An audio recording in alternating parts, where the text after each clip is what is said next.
Well, the goal is to actually tell how it all started, because I mean, most of these big companies started little. And most of them all know each other because we all started with Segway ES4. not Dot. Exactly. That's why Dot is different from others. And that is what I want to talk about, right? So please, before we go into the crazy growth of the industry, a lot of things happen. Tell me a little bit about your backgrounds. I know you have some background in supply chain as well.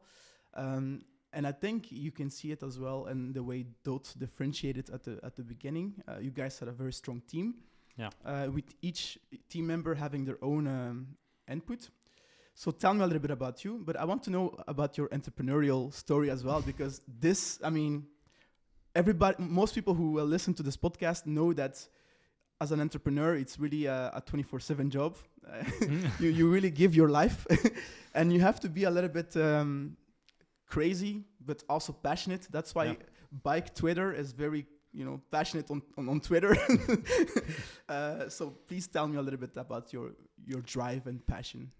Yeah, so obviously it's very difficult to give a full picture of me in a few minutes, but first I'm French. I come from Normandy, from Le Havre, which is a sea town, port, which was communist actually for a very long time. Really?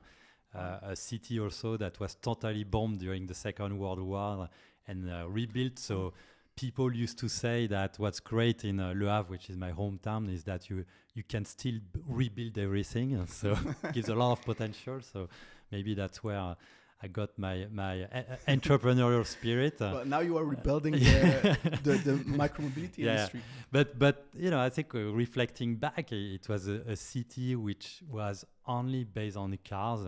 Like everyone was driving on cars, even to do a 500-meter trip to go to a shop. There were no cycling lane.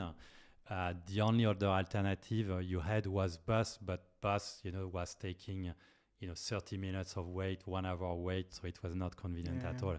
And just quickly reflecting on where we are and the change we are seeing, like if I'm going to come back there for Christmas to see my family, and I know already that now in this city there are cycling lanes, like literally like everywhere. There is an e-scooter operator. Unfortunately, it's not Dot. I was going to ask when is Dot. That's going to make me sad. I lost the tender.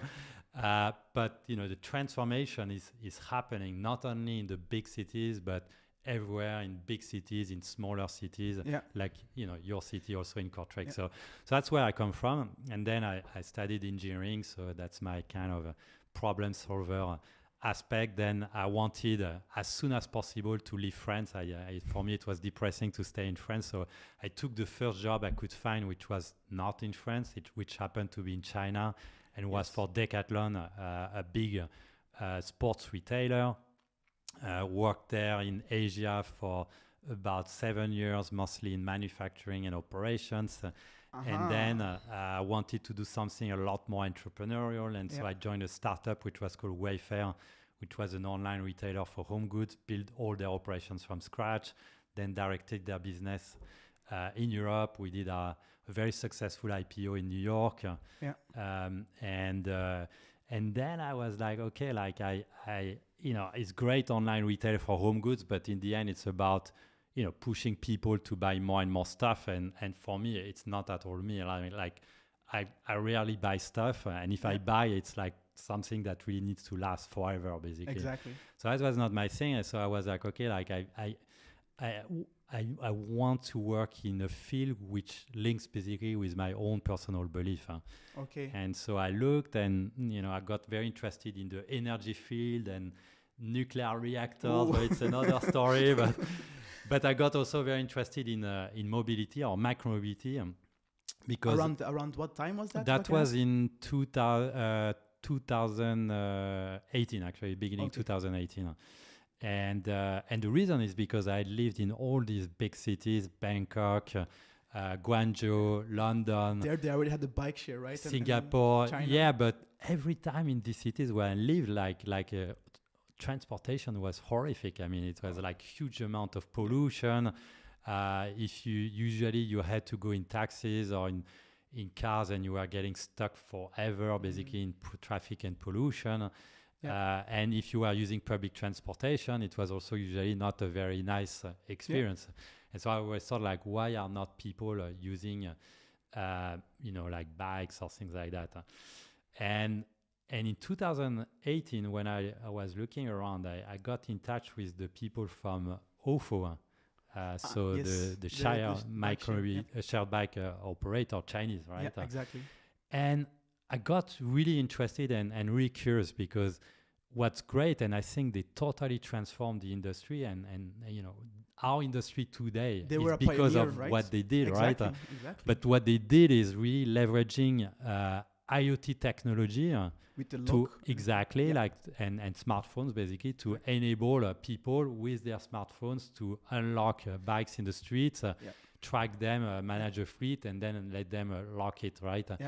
And this was transformative, and I saw that. I was, wow, like this could be a great way to get a lot of people to use bikes in the cities, without having them to own or maintain basically a bike. And this is how I got into the shared micro-mobility industry initially with OFO. And then I saw all the problems that existed with OFO.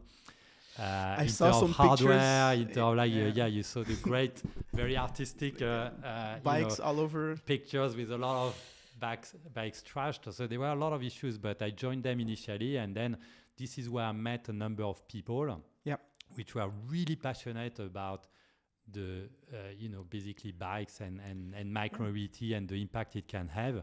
We saw that, yes, it can work, we were putting bikes in the street. It was magic. People who were using them without us having to do any advertising or anything, but, it did not work. And so it did not work because the bike's quality was not good, because the operations were not good, because the collaboration with cities was not good, because maybe the values, the culture of company was not great. And so that's when we decided, just after a few months, I only stayed at OFO 4 months. So I learned, but then we said, okay, we can do it better. Let's build DOT as a European player, specialized in shared micro-mobility, and which aim from the beginning is to be a responsible operator. So that's a little bit my story. Sorry if it was a bit longer.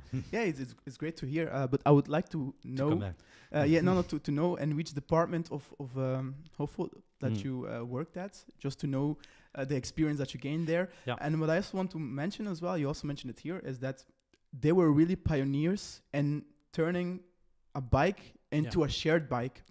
And that really started the whole industry. I don't think they receive enough credit. No. But that is really the basic of what turns this industry really what it is, because they made sharing. It was an amazing innovation, right? Before, there were already shared bike schemes, but which obviously were relying on stations, which was extremely inflexible. It was taking forever to register. Everything was really complicated. And suddenly, you could, it was very cheap.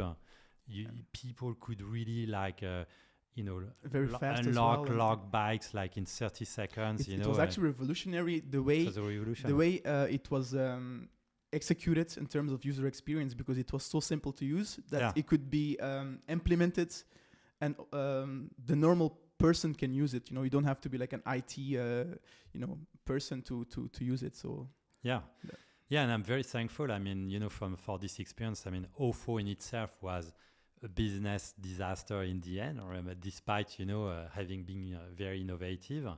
But for me, it was a great school, because I was not coming from the mobility sector. In 4 or 5 months, very intense, I had really a crash course in micro-mobility, and I had a great learning of what not to do. It's always great to learn what not to do, right?